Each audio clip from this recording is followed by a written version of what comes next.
Si Ye Changsun, sa paghahanap ng kanyang pinagmulan, ay nagsimulang hanapin ang mitolohikal na nilalang na kilala bilang Raiding the Yellow. Hindi naniniwala si Shibuya na may ganoong nilalang, ngunit lubos na kumbinsido si Ye Changsun. Hindi niya alam kung bakit naniniwala si Ye Changsun, ngunit ang kanyang tiyak na tono at matatag na mga mata ay nagpapakita na talagang naniniwala siya, marahil higit pa kaysa sa karamihan. Pagkatapos ng ilang sandali ng pag-iisip, sinabi ni Shibuya, kung gayon, ipagpapatuloy ko ang paghahanap para sa aking senior sister. Tumingin si Ye Changsun sa paligid at, nang makita ang isang payapa at maliit na gusali sa malapit at isang simpleng tirahan sa tabi nito, nagulat siyang bumulalas, ang pinuno ng makapangyarihang Darknet ay nakatira sa ganoong lugar. Walang magawang bumantong hininga si Shibuya, walang pagpipilian, dahil nawala ang lahat ng aking kapangyarihan, kailangan ko lang magpakumbaba. Malakas na tumawa si Ye Changsun at nang asar, kahit ang mga hamak na manggagancho na gumagawa ng gulo sa likod ng mga eksena ay maaaring magsalita ng napakaganda sa iyong mga salita. Nahiya si Shibuya, saan nakatira ngayon si senior sister? Kalmadong sumagot si Ye Changsun, naglalakbay ako sa 4 na dagat. Naglakas loob si Shibuya, kung hindi tutol si 6th senior sister, maaari siyang sumali sa aking Darknet. Nang marinig ito, bahagyang sumimangot si Ye Changsun, sabi ng mga tao, napakamapamaraan mo, na nangangahas ka pang magplano laban sa iyong senior sister. Paano ko mangangahas? Padaskal-daskol na ikanaway ni Shibuya ang kanyang mga kamay, kung tutuusin, noong nasa Evil Sky Pavilion ka pa, isa kang napakahalagang tao. Bihira kang pag-alitan ng master. Sabihin mo sa akin ng tapat. Bakit ka umalis sa Evil Sky Pavilion? Malalim na bumantong hininga si Shibuya, dahil iyon sa panganay at pangalawang senior brothers. Nagtaka si Ye Changsun sa sagot na ito. Ipinaliwanag ni Shibuya, noong nasa Evil Sky Pavilion kami, palaging gustong magkompetensya ang dalawang iyon. Kung hindi dahil sa mahigpit na mga patakaran ng pavilion, matagal na silang naglaban ng husto. Sa paglipas ng mga taon, hindi sila tumigil sa pagtatalo, at ayaw kong makita silang magsirahan sa isa't isa. Umiling si Ye Changsun, iyon lang ba? Sumagot si Shibuya, para sa iba pa, kailangan mong tanungin ang panganay at pangalawang senior brothers. Nakapagtataka kay Ye Changsun, bakit ko sila tatanungin? Ngumiti si Shibuya at sumagot, 6th senior sister, ano ang tingin mo sa pangalawang senior brother? Sumagot si Ye Changsun, siya ay mapagpakumbaba at magalang, banayad sa kanyang pakikitungo, mas mabuti kaysa sa mga mapagpaimbabaw na tinatawag na matuwid na hapokrito. Tumango si Shibuya at sinabi, sa dakilang hilaga ng apoy, na may dalawang malaking tigre sa kanyang tabi, siya ay isang taong pinipili ang kapayapaan kaysa sa hidwaan. Mayroong Zonhuagras na namumulaklak sa madaling araw at nalalanta sa dapit hapon.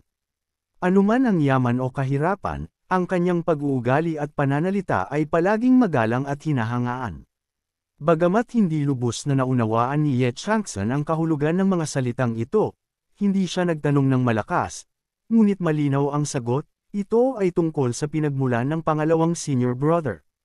Nagpatuloy si Shibuya, maniwala ka sa akin, komplikado ito, at kailangan kong magsiyasat ng lubusan. Magulo ang isip ni Ye Changsun. Pagkatapos malaman ang kanyang katayuan bilang white citizen, matagal siyang natulala. Sa pagmumuni-muni, bakit hindi siya maniniwala? Paano niya hindi ito napagtanto ng mas maaga? At kumusta naman ang panganay na senior brother? Umiling si Shibuya, sa totoo lang, hindi ko alam. Plano kong bumalik sa Evil Sky Pavilion pagkatapos ng panahon ng ating master para mas malalim na magsaliksik. Sa kasamaang palad, hindi tumatanda ang matanda. Nakita mo mismo, 6th senior sister. Higit pa sa hindi pagtanda, tila wala siyang pinagkaiba sa kanyang tugatog. Muli niyang inisip ang gintong lotus sa ilalim ng upuan ng 9 leaves. Nagmumuni-muni, marahil ay nalagpasan na ng master ang 9 leaves. Nang marinig ito, mariing sinabi ni Shibuya, imposible. Ngumiti si Ye Changsun, nakita ko mismo.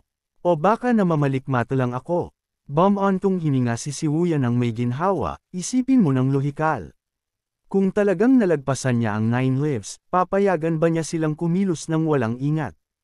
Matagal na niyang ginamit ang avatar para harapin ang mga matuwid na iyon.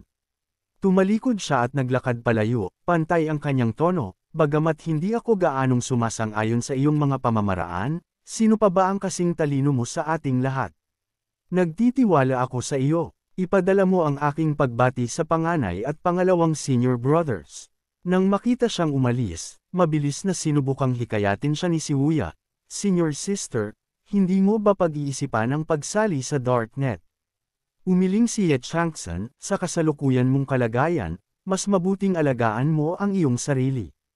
Nang mawala ang kanyang boses, nawala ang kanyang figure sa lugar na iyon. Si Ye Jixing, na nakasaksi nito, ay nakaramdam ng malaking ginhawa at yumuko ng malalim, Mr. 6. Tiningnan siya ni Shibuya, interesado, kung tutuusin, ganoon ka ba, natatakot sa 6th senior sister.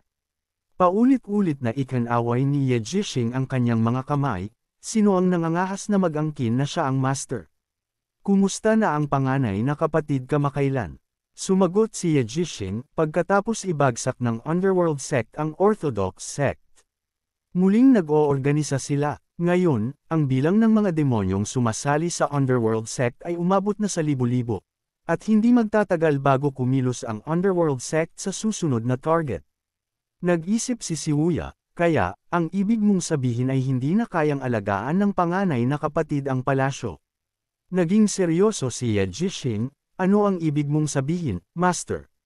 Kalmadong sabi ni Shibuya, kailangan kong personal na bumisita sa hunting ground. Nang marinig ito, dali-daling pinigilan siya ni Ye Jixing, Master, nawala ang lahat ng iyong cultivation, napakapanganib. Ngumiti si Shibuya sa kanya, nandito ka naman, kaya panatag ako. Si Ye Jixing, naantig, ay nagpahayag, ipinapangako kong paprotektahan ko ang master ng aking buhay. Samantala, sa Jingyang Palace ng Divine Capital, masaya si Molly. Sinabi niya sa matangkad na lalaking nasa harapan niya, kapatid, utang ko sa iyo ang pasasalamat sa pagpapagaling mo sa akin sa pagkakataong ito. Umiling si Bama, magkakapatid tayo, hindi na kailangan ang mga formalidad. Sinabi na ng kanyang kamahalan, kapag natapos na ang dakilang gawain, ikaw ang pangalawa sa lahat. Walang ekspresyong nagsalita si Bama, natatakot ako na hindi kasing simple nang iniisip mo ang mga bagay-bagay. Binaliwala ito ni Molly, kapatid, lagi kang napakaindihado. Huwag kang mag-alala, napakaingat ng plano sa pagkakataong ito. Ang ikalimang disipulo ng Evil Sky Pavilion, si Xiaoyu, ay nasa palasyo na, at ang ikaapat na disipulo ay pupunta sa Rue North. Pagkatapos ng napakaraming kamatayan, hindi ko sila palalampasin.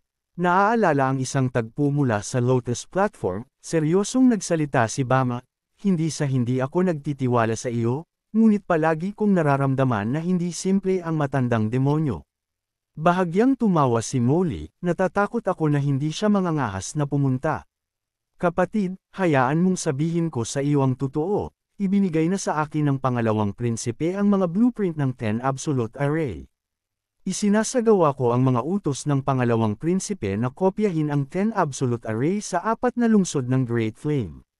Nakangiti siyang nakakaloko, medyo mayabang, isa sa mga iyon, ipinagpalit ko pa mula Upper Prime patungong Rue North. Tanging ang pangalawang prinsipe at ako ang nakakaalam nito, ikaw ang pangatlo. Bumantong hininga si Bama, mag-ingat ka na huwag kang maglaro ng apoy at masunog. Nakangiting sabi ni Molly, nandito ka naman, kapatid, kaya panatag ang loob ng iyong kapatid. Ayaw nang makinig pa, tumalikod siya at naglakad sa bintana, mahina ang tono, sapat na, alang-alang kay Lulan.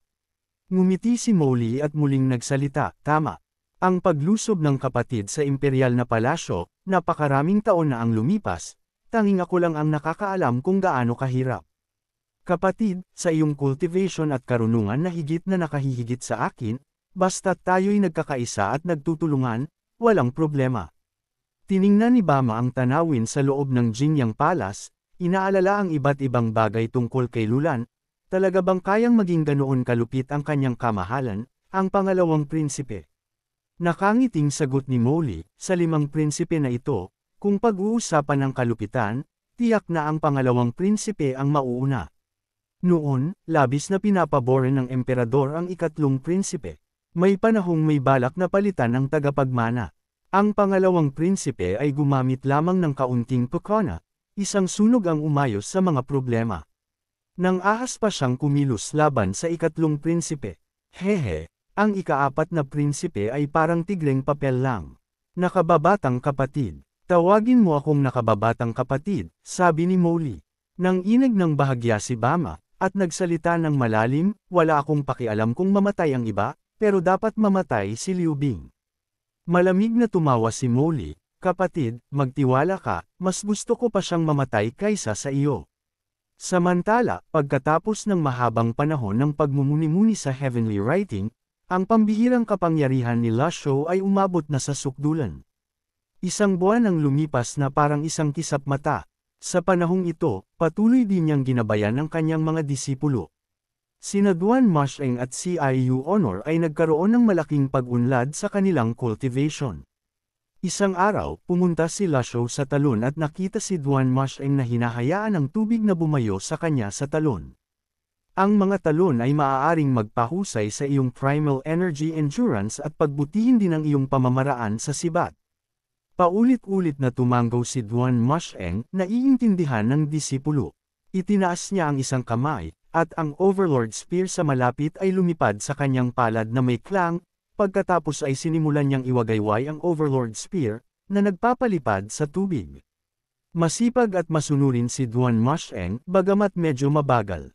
Kung hindi dahil ang Heavenly First Decision ay lalong angkop sa kanyang cultivation, nahirapan sana siyang umabot sa kasalukuyan niyang antas. Ipinadala ni Lasho ang kanyang boses, kapag nananatili kang tuyo ng hindi umaasa sa forceful energy, ang iyong pamamaraan sa sibat ay umabot na sa maliit na tagumpay. Harangan ang lahat ng tubig.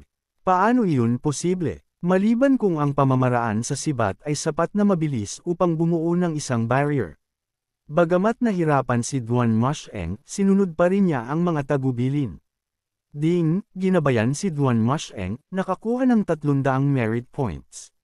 Nang sandaling iyon, lumutang pababa mula sa langit si Ciu Honor, ngayon sa kaliwa, ngayon sa kanan, hinahabol ang isang ibon na nagtatakbuhan ng magulo. Pagkatapos hulihin ang ibon, pinakawalan ito ni Ciu Honor at pagkatapos ay lumapag sa harap ni Lasho, ang kanyang mukha ay puno ng pag-asam sa papuri ng kanyang master. Tumanggo si Lasho. Ang iyong 7 Stars Gathering Cloud Step ay talagang bumuti ng malaki. Ngunit tandaan, ang ibon ay hindi tao, at hindi gaanong nakakatulong sa karagdagang pagpapabuti. Dapat kang matuto ng higit pa sa iyong senior brother. Bumigkas si Ciu Honor ng, sumulyap sa walang tigil na talon, at nakaramdam ng panginginig.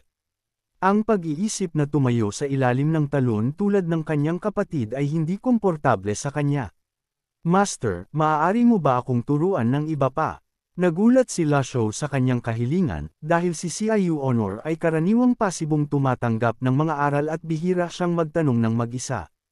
Ano ang gusto mong matutunan? Sumagot si Ciu Honor, paano ang calligraphy?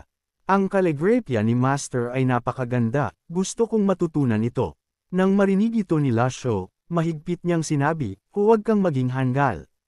Ang paraan ng libro ay maaaring magpaunlad ng moralidad ng isang tao, ngunit ang iyong pinauunlad ay ang Taoist Supreme Purity Jade Sleep. Ang paraan ng libro ay mas angkop para sa mga Confucian cultivator na may vast righteous forceful energy. Bumigkas si Ciu Honor ng, na tila medyo dismayado. Tumingin si Lasho sa araw, malalim ang iniisip. Maaga pa, gawin mo ang iyong boxing practice ng isang beses, at tingnan ko. Tumanggo si Ciu Honor at pagkatapos ay nagsimulang mag-practice sa ilalim ng isang matayog na puno sa malapit. Pagkatapos ng isang buwan ng practice, bagamat hindi siya gaanong umunlad sa boxing, ang kanyang ugali ay bumuti ng malaki. Nakita ni Lasho na ang kanyang pagpapatupad ng mga pamamaraan sa boxing ay hindi nagmamadali o mabagal, na nagpapakita ng malaking pag-unlad. Tumanggo siya at sinabi, hindi masama, ang pagganap ay medyo mahusay, bagamat mayroon pa ring ilang mga kapintasan. Salamat sa papuri, Master. Ang mukha ni Ciu Honor ay bumukad sa isang ngiti nang purihin siya.